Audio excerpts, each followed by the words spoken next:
जाऊं।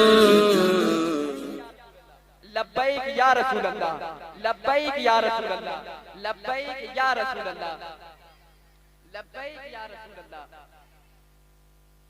ये भी है कोई जीने में जीना मेरे रसूल, देखूं ना जिंदगी में मदीना मेरे रसूल, और अश्कों की रोशनाई से रुए हयात पर कब तक लिखूं मदीना मदीना मेरे रसूल। और इंसान हर चाहता है कि जल्द अज जल्द वहां मेरी हाजिरी हो जाए। हर इंसान के दिल में ये ख्वाहिश होती है कि वहां मैं पहुंच जाऊं, लेकिन हर इंसान वहां जाने के लिए अपनी एक तमन्ना एक आरज़ू होती है।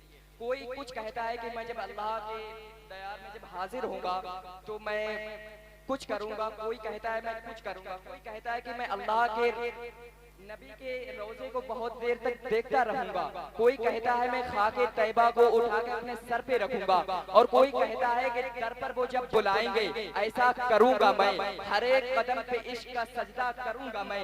लेकिन इसी जाने वाली भीड़ में, इसी जाने वाली जमात में एक शख्स भी है, एक आशिक भी है, वो कहता है मैं ऐसा कुछ नहीं करूंगा, जब अल्लाह मुझे अल्लाह के हबीब के जाने का मुझे शर्फ हासिल हो जाएगा तो मैं कहूंगा।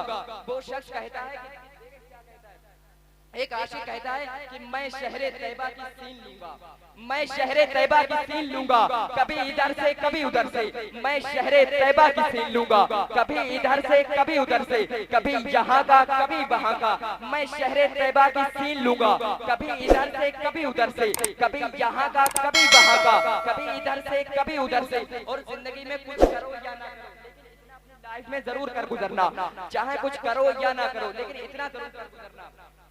मैं शहरे तैबा की सीन लूंगा, कभी इधर से कभी उधर से, कभी यहाँ का कभी वहाँ का, और तमाशा इतना तो कर गुजरना, नबी का दीवाना हो के मरना, तमाशा इतना तो कर गुजरना, नबी का दीवाना हो के मरना, कि लोग देखे तेरा जनाजा कभी इधर से कभी उधर से, कि लोग देखे कभी इधर से कभी उधर से, तमाशा इतना तो कर गुजरना, नबी का दीवाना हो के मरना, कि लोग देखे तेरा जनाजा कभी इधर से कभी। तो आप बोले और सुने और खूब दादो तहसीन से नमाजें और खूब मचल मचल के बोले।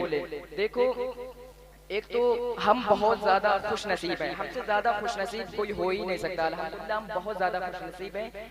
अल्लाह रब्बुल इज्जत ने कायनात के तकरीबन 18,000 मखलूकात को पैदा फरमाया, 18,000 मखलूकात को पैदा फरमाया, और जो सबसे अफजल आला जो मखलूक है, सबसे अफजल आला जो मखलूक जिसे अशरफुल मखलूकात कहा जाता है, अल्हम्दुलिल्लाह उसी में है। और अल्लाह ने सबसे बड़ा हम पे एहसान ये किया कि अल्लाह ने हमें मुसलमान बनाया। अगर हम जिंदगी भर सजदा रेज रहे, जिंदगी भर हम उसकी इबादत करें, जिंदगी भर हम सजदा रेज रहे, तब भी हम उसके इस एहसान का बलदा नहीं चुका सकते। अल्लाह ने हमें मुसलमान बनाया, और अल्लाह ने इससे भी बड़ा एक एहसान और किया है, वो ये किया है कि अल्लाह ने अपने प्यारे महबूब की उम्मत में पैदा किया है, उम्मत में पैदा किया है। अल्लाह ने अपने प्यारे महबूब की उम्मत में पैदा किया है। हमने तो कुछ नहीं कहा, ये इस उम्मत में पैदा होने के लिए अपने वक्त के 12 नबियों ने ये तमन्नाएं की थी, ये आरज़ुएं की थी, ये मुरादें मांगी थी, ऐ मेरे मौला मुझे नबी बना या ना बना, लेकिन अपने प्यारे महबूब की उम्मत में पैदा में पैदा फरमा दी। देखें आप हजरात, सोचें जरा कि हम कितने ज्यादा खुशनसीब हैं कि अपने वक्त के नबियों ने ये तमन्नाएं की थी, अपने वक्त के नबियों ने तमन्नाएं की थी, या अल्लाह हमें अपने आखिरी नबी की उम्मत में पैदा फरमा दे। लेकिन ये हमें ये मौका, ये मनसब बिना दुआ मांगे, बिना कुछ किए मिला है। तब भी अगर हम कुछ ना कर सके तो फिर क्या करेंगे? कुर्बान जाओ प्यारो अपने मुकद्दरों पे, नाज करो अपनी किस्मतों पे। तुम्हें वो नबी मिला है जो नबियों का नबी है, जो नबियों का नबी है वो तुम्हें नबी मिला है।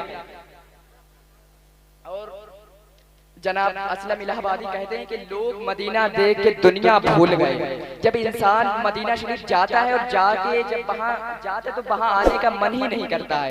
बस जब वो एक मरतबा देख लेता है तो देखने के बाद उसके तसव्वुर में, उसके जहन में बस वही रहता है और कुछ नहीं रहता। तो जनाब असलम इलाहाबादी कहते हैं कि लोग मदीना देख के दुनिया भूल गए। आप हजरात के सुभान अल्लाह कहना भूल गए।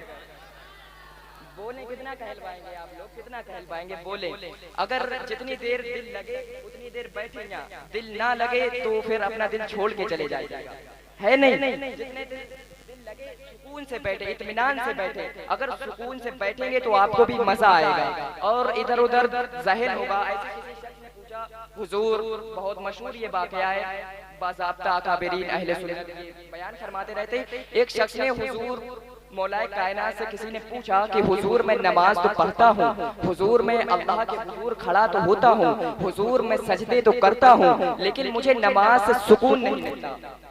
सोचो कि मुझे नमाज पढ़ने से सुकून नहीं मिलता। तो मौलाए कायनात फरमाते हैं अगर नमाज पढ़ने से सुकून नहीं मिलता तो सुकून से नमाज पढ़ा करो, तो सुकून से नमाज पढ़ा करो। अगर नमाज पढ़ने से सुकून नहीं मिलता तो सुकून से नमाज पढ़ा करो। तो इसीलिए अब यहाँ से अच्छा कहीं जगह नहीं है, नबी के जिक्र से अच्छी कोई जगह है ही नहीं। अगर यहाँ से कोई अच्छी जगह हो तो आप चले जाए, अगर यहाँ से अफजल कोई जगह हो तो चले जाए। अगर नबी की नात सुनने से किसी में और किसी चीज में सवाब हो, नबी के नात के अलावा किसी और चीज में सवाब हो तो चले जाए। लेकिन यहाँ बैठे, जितनी देर बैठे सुकून व इत्मीनान से बैठे, है नहीं, सुकून व इत्मीनान से बैठे और तमन्नाएं करें बहुत ज्यादा खुश नसीब कि आपको यहाँ आने का मौका मिला है। तो जनाब असलम इलाहाबादी कहते हैं कि लोग मदीना देख के दुनिया भूल गए। अब तो बोल दो सुभान अल्लाह। लोग मदीना देख के दुनिया भूल गए, याद नहीं क्या याद रहा क्या भूल गए। मदीना, लोग मदीना देख के दुनिया भूल गए, याद नहीं क्या याद रहा क्या भूल गए। और उनकी गली में नूर की इतनी बारिश थी, चांद सितारे आए तो रास्ता भूल गए, चांद सितारे आए तो रास्ता भूल गए। उनकी गली में नूर की इतनी बारिश थी, उनकी गली में नूर की इतनी बारिश थी कि चांद सितारे आए तो रास्ता भूल गए। उनकी गली में नूर की इतनी बारिश थी कि चांद सितारे आए तो रास्ता भूल गए। देखें हजरात, ये आप लोग सब जानते हैं कि कायनात में जो कुछ भी है सदके मुस्तफा में बनाया गया। आइए हजरात, अब मैं बहुत ही अदब व एहतराम से गुजारिश करूंगा आपके मस्जिद के इमाम साहब अल्लामा व मौलाना आलम रजा वाहिदी साहब से गुजारिश करूंगा कि वो कुछ लम्हात के लिए आए और अपनी खूबसूरत बयान से हम सबको